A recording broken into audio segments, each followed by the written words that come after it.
과학자들은 세상을 바꾸는 발견을 하지만 그들도 수수께끼에 직면할 수 있죠. 과학자들을 당황하게 만든 10가지 수수께끼를 소개합니다. 저주파의 윙윙거리는 소리가 계속 들리는데 아무도 그 원인을 추적할 수 없다고 상상해보세요. 전 세계 인구의 약 4%가 윙윙거리는 소리를 듣습니다. 이 소리는 지역에 구애받지 않는 소리예요. 전 세계 모든 사람들이 듣기 때문에 발생하는 지역에 따라 타우스험, 오클랜드험 등 다양한 이름으로 불려요. 이 소리는 사람의 청각 문턱에 있어요. 밖에 있을 때는 덜 들리고 실내에선 특히 밤에는 더 크게 들리죠. 더 무서운 건 한 번 들으면 다시 들을 수 없다는 거예요. 어떤 사람들은 크리스마스 캐롤을 쓴 찰스 디킨스 시대에 런던에서 시작됐다고 말하고 저주파 소리는 실제로 험버그에서 나온다고 해요. 아닐 수도 있고요. 최초의 사례는 1970년대 중반에 영국 브리스톨에서 기록됐습니다. 과학자들은 윙윙거리는 소리의 출처와 일부 사람에게만 들리는 이유에 대해 다양한 이론을 가지고 있어요.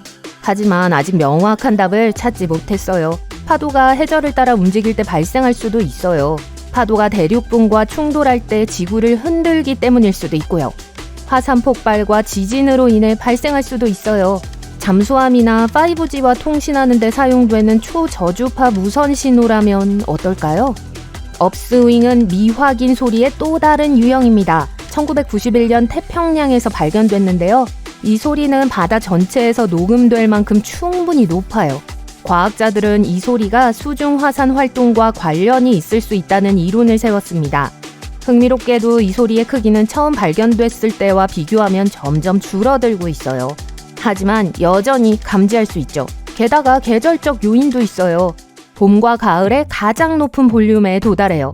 계절적 변화와 관련이 있을까요? 아무도 확실히 알지 못해요. 다음으로 신비한 것은 이스라엘 갈릴리 바다에서 발견된 원뿔 모양의 건축물입니다. 이 기념비는 2003년 소나 스캔에 의해 우연히 발견됐어요. 하지만 발표된 건 2013년이에요. 이 기념비의 무게는 6만 톤입니다. 한때는 밀물 때문에 물에 잠겼었죠. 고고학자들은 이 기념비의 출처를 알 수 없기 때문에 수수께끼라고 말해요. 그들은 그것이 무엇과 연결되어 있는지 또는 그 기능이 무엇인지 알지 못해요. 그래서 이 거대하고 특이한 건 여전히 미스테리로 남아 있습니다. 터키의 고베 클리테페로 이동해봅시다. 이곳은 세계에서 고고학적으로 가장 중요한 유적지 중 하나예요. 왜 중요할까요? 약 11,000년 된 거대한 조각돌이 있기 때문이죠. 원근법으로 말하면 스톤헨지보다 6,000년이나 더 오래된 유적이에요. 고대인들은 농사를 짓거나 금속 도구나 도자기를 만들기 전에 이 돌을 놓았어요. 따라서 이곳의 존재는 사람들이 먼저 농사를 짓고 나중에 건축을 시작했다는 우리가 익히 알고 있는 문명의 연대기와는 상반되는 거예요. 분명히 그런 식은 아니었죠. 어쨌든 좋은 질문은 이 유적지의 목적이 무엇이었을까 하는 거예요. 어떤 정령을 숭배하기 위해 지어진 것일까요? 네, 고고학자들은 이 사원이 세계에서 가장 오래된 사원일지도 모른다고 생각해요. 팔레오딕티온 노도섬은 화학 공식처럼 들리지만 해저 깊은 곳에서 발견된 살아있는 화석입니다. 어떤 생물이 이 육각형 굴을 만든 건 확실해요. 하지만 과학자들은 그 생물이 누구인지 밝혀내지 못했습니다. 그렇다면 살아있는 화석이란 무엇을 의미할까요? 팔레오딕티온 노도섬은 팔레오딕티온 화석과 거의 동일한 굴을 만든 것으로 추정되는 생물입니다. 벌레와 같은 동물이 굴을 만들었을까요? 과학자들도 모르죠. 한 가지 분명한 것은 지질학적 힘에 의해 무작위로 만들어진 것이 아니라는 거예요. 화석 이야기가 나와서 말인데 이 거대한 화석을 좀 살펴보세요. 비공식적인 이름은 고질러스예요. 2011년에 아마추어 고생물학자에 의해 발견됐어요. 화석 기록을 분석해서 지구 생명체의 역사를 연구하는 과학자 말이에요. 자, 고질러스를 돌아가서 똑바로 세워서 측정하면 길이가 거의 2m, 높이가 약 3m에 달해요. 이 화석은 4억 5천만 년 전 신시내티가 수중에 있을 때 만들어진 화석입니다. 화석화된 해조류 매트일 수도 있지만 일부 과학자들은 다른 의견을 가지고 있어요. 남미에서 발견된 거대한 터널입니다. 이 터널은 최소 8,000년에서 10,000년 전 거예요. 처음에 연구원들은 2개의 거대한 굴을 발견했어요. 그것들은 거대하고 깔끔하게 건설되었죠.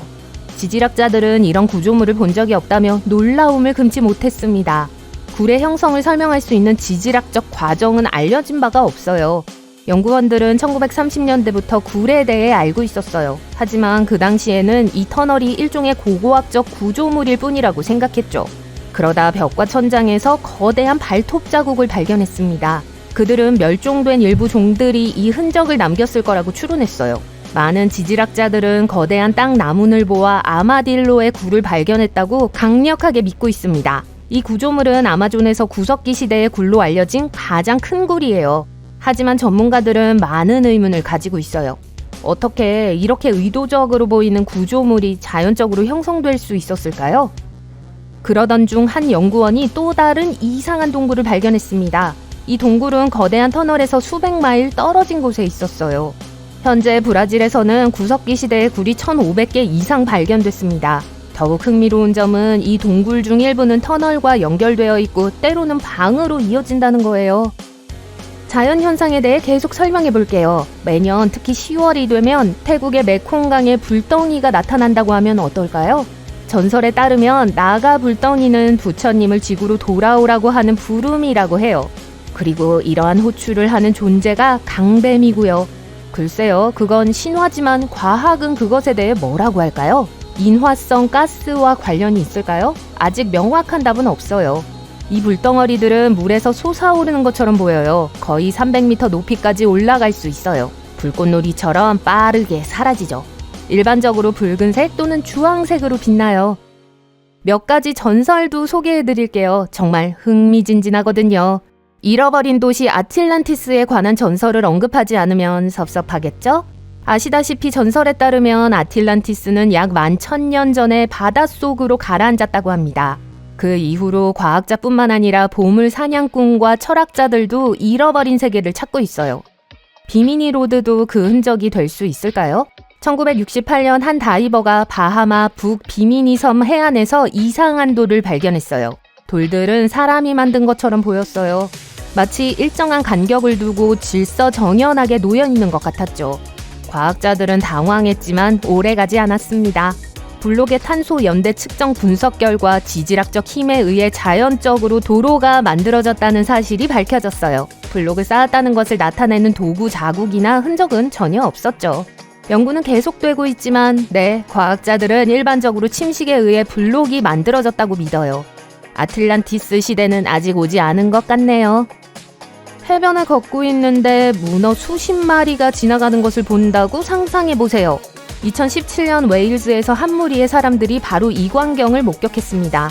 이 생물들은 왜 바다에서 나왔을까요? 그 답은 아무도 몰라요. 20마리에서 30마리의 문어가 모래 위에 기어다니는 것을 봤다고 보고됐습니다. 사람들은 부상의 흔적을 찾았지만 아무것도 발견하지 못했어요. 그들은 문어들을 바다로 다시 데려갔다고 말했습니다. 흥미롭게도 이 문어들은 사람들이 잠들어 있을 때 해안으로 계속 기어 올라왔어요. 전문가들은 상태 평가를 실시하지 않고는 동물을 해변으로 밀어낸 이유를 확신하기 어렵다고 말해요. 그들은 이 이례적이고 드문 사건의 원인에 대해 여전히 추측하고 있습니다. 아니, 만원이었던 걸까요? 게다가 문어들은 잘 무장하고 있었어요. 별도의 연구에 따르면 어부들이 문어를 잡아먹는 큰 동물을 더 많이 사냥할수록 문어의 개체수가 더 많이 증가한다고 해요. 아마도 이것이 문어가 먹이나 은신처를 찾기 위해 더 멀리 이동해야 하는 이유일지도 몰라요. 하지만 적절한 연구 없이는 이론만 있을 뿐이죠. 우주에 대해서도 우리가 아직 모르는 것이 많아요. 태양계 생명체의 황색 근원에 대한 보너스 사실을 알려드릴게요. 과학자들은 태양 내부에서 새로운 유형의 파동을 발견했어요. 이 파동은 태양의 자전 방향과 반대 방향으로 움직입니다. 게다가 우리가 이해할 수 없을 정도로 매우 빠르게 움직이고요. 연구원들은 이 파동의 기능에 대해 다양한 이론을 가지고 있어요. 문어의 역할을 알아낸다면 태양 내부에서 일어나는 과정에 대한 추가적인 통찰력을 얻을 수 있을 거예요. 그리고 문어는 잘 무장하고 있었어요.